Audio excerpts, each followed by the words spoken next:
Hello दोस्तों, कैसे हो? आपका स्वागत है त्रिपाण स्टडी सेंटर में। आज जो हम करने जा रहे हैं क्लास 9th का जो है ज्योग्राफी का चैप्टर नंबर फर्स्ट, जो कि काफ़ी महत्वपूर्ण है। भारत के आकार और भूगोल की स्थिति के बारे में हमने जानना है, and India size and location.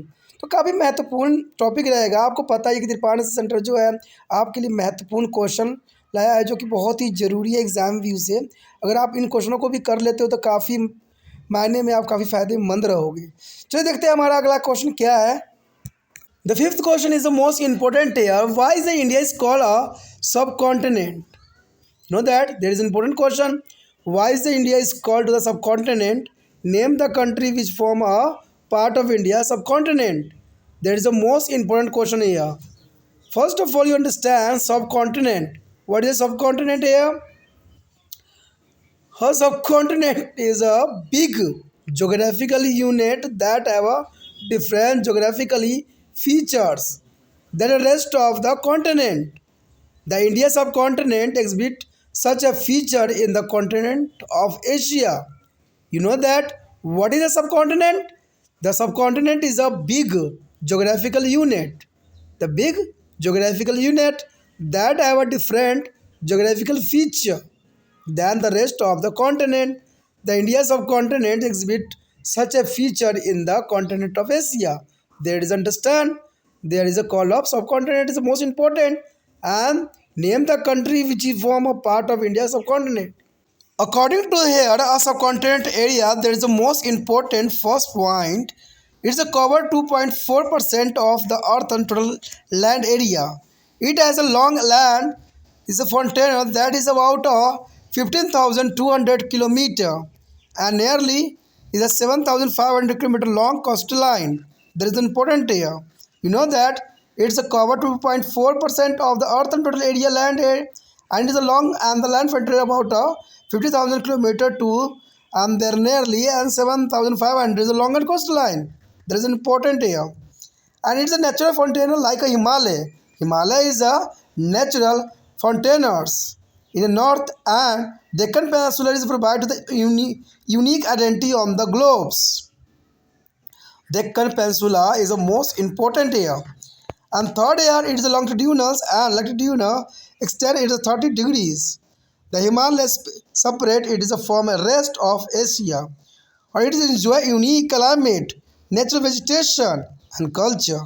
There is important, it is enjoy to the unique climate, natural vegetation and culture. The Indian is a subcontinent comprised of the India is a Pakistan, Bangladesh, Nepal and Bhutan. There is the most important country subcontinent area is comprised for Pakistan, Bangladesh, Nepal and Bhutan. There is important here. देखिए, पांचवा question को अगर हम देखें, ध्यान से समझने की कोशिश करें तो इसमें साफ हो जाता है कि भारत के उपमहाद्वीप क्यों कहा जाता है, और उन देशों के नाम बताइए जो भारतीय उपमहाद्वीपों का हिस्सा है। आखिर महाद्वीप होते क्या है? अगर आप इस बात को समझ लीजिएगा तो क्वेश्चन आपको क्लैरिटी आ जाएगी। और ये काफ़ी महत्वपूर्ण क्वेश्चन है कि भारत को उपमहाद्वीप क्यों कहा जाता है। ये बहुत बड़ा क्वेश्चन उठता है, लेकिन समझोगे तो समझ में आएगा कि एक उपमहाद्वीप एक बड़ी भूगोलिक इकाई होती है। देखिए, एक उपमहाद्वीप का अर्थ होता है कि एक बहुत बड़ी भूगोलिक इकाई होती है जिसकी भौगोलिक विशेषता बाकी महाद्वीपों से भिन्न होती है। देखिए, ये भारत भी एक महाद्वीप है, लेकिन इसकी भौगोलिक स्थिति जो है अलग है, और कहते हैं भौगोलिक विशेषता भी काफ़ी महाद्वीपों से इसकी भिन्न देखने को मिलता है। भारतीय उपमहाद्वीप जो है एशिया महाद्वीप में ऐसी विशेषता प्रदर्शित करता है, यानी भारतीय जो है उपमहाद्वीप एक ऐसी विशेषता प्रदर्शित करता है, इसलिए कहा जा सकता है कि भारत को उपमहाद्वीप इसलिए कहना, यानी ये भारत में जो है इसकी विशेषताएं अलग है, हर एक देश से अलग है, और ये अपने आप को हर जगह जो है अलग रिप्रेजेंट कर रहा है। तो आप समझ सकते हो कि एक उपमहाद्वीप एक बड़ी भौगोलिक इकाई है, यानी देखा जाए तो भारत जो है एक बहुत बड़ी भौगोलिक इकाई है, और भौगोलिक विशेषता बाकी महाद्वीपों से इसकी जो है काफ़ी भिन्न है, यानी काफ़ी अलग है। और भारतीय उपमहाद्वीप एशिया में ऐसी विशेषता पर प्रदर्शित करता है जो कभी किसी देश में न हो। तो इसीलिए कहा जा सकता है कि भारत जो है उपमहाद्वीप कहना गलत नहीं होगा।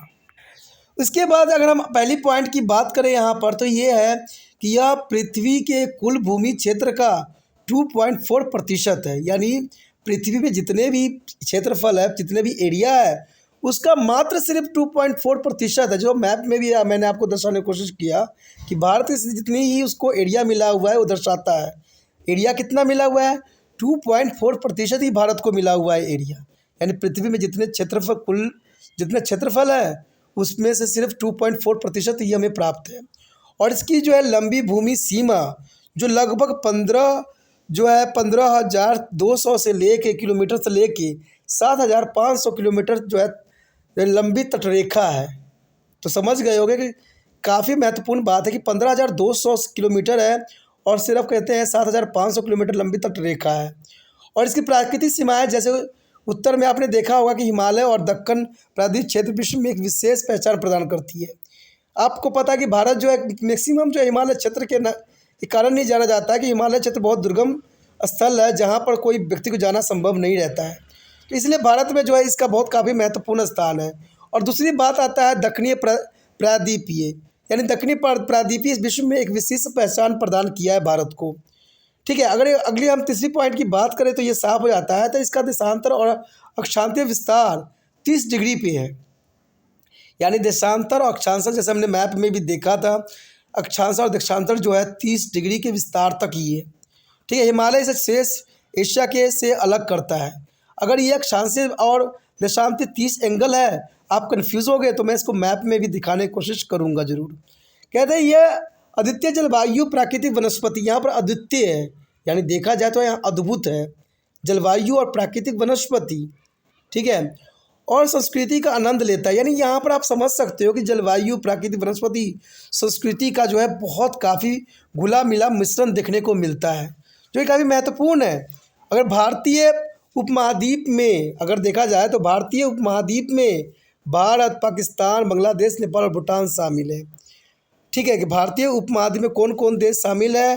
तो भारत शामिल है, पाकिस्तान शामिल है, बांग्लादेश शामिल है, नेपाल शामिल है और भूटान शामिल है। ठीक है, तो चलिए देखते हैं देशांतर अक्षांशीय विस्तार के लिए 30 डिग्री का जो एंगल बताई गई है वो कहाँ दर्शाता है। तो चलिए मैप पे हम चलते हैं, मैप में क्या दर्शाया गया है।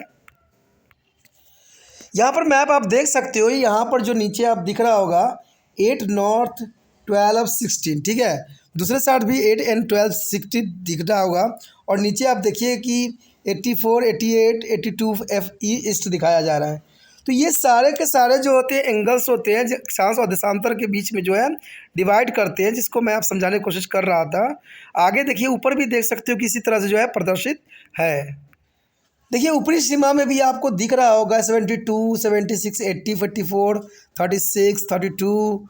ठीक है, 28। तो यही जो है हमें 30 डिग्री के एंगल डिग्री पर जो है रिप्रेजेंट करता है, पूरा भारत को जो है दर्शाता है। तो ये काफ़ी महत्वपूर्ण बात यहाँ पर था, बहुत ज़रूरी बात था जिसको मैंने संभवतः कोशिश किया है समझाने का। ठीक है, अगर आपको अच्छा लगा तो लाइक से सब्सक्राइब कीजिए, जितना हो सके इस वीडियो को जो है दूसरे तक बच्चे तक पहुँचाने में तिरपान स्टडी सेंटर का सहायता कीजिए। ठीक है, और पहली बार वीडियो देख रहे थे तो चैनल को सब्सक्राइब करके सेव भी कर लीजिए, तभी जो है अगले जो है वीडियो आपको मिल सकेगा और आप जो है एग्ज़ाम की अच्छी तैयारी भी कर सकोगे।